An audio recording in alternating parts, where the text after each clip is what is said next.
بسم اللہ الرحمن الرحیم۔ کمال کی بات، آج کا نوجوان اس لذت سے ناشنا ہے۔ کرم یافتہ لوگ، واصف علی واصف صاحب نے لکھا ہے، جس پہ کرم ہے اس سے کبھی پنگا نہ لینا، وہ تو کرم پہ چل رہا ہے، تم چلتی مشین میں ہاتھ دو گے اڑ جاؤ گے۔ کرم کا فارمولہ تو کوئی نہیں، اس کرم کی وجہ ڈھونڈو۔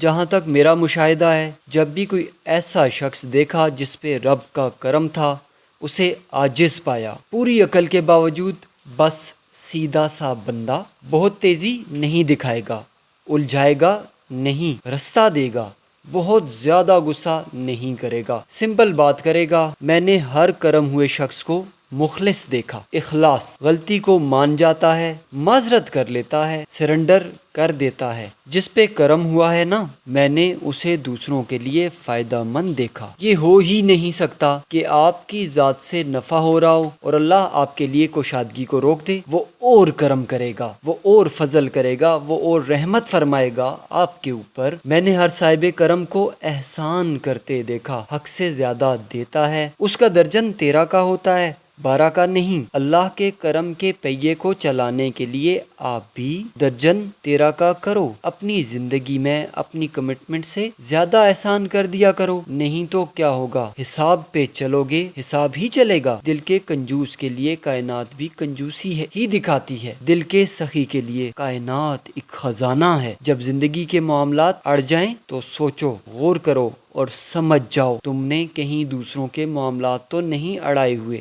دوسروں کے لیے آسانیاں پیدا کرو، تمہارے لیے خود بخود آسانیاں ہوں گی۔ عاجزی دکھاؤ، تمہیں بھی لوگ عاجزی سے پیش آئیں گے۔ دوسروں کی مدد کرنا شروع کرو، تمہیں غائب سے مدد آنا شروع ہو جائے گی۔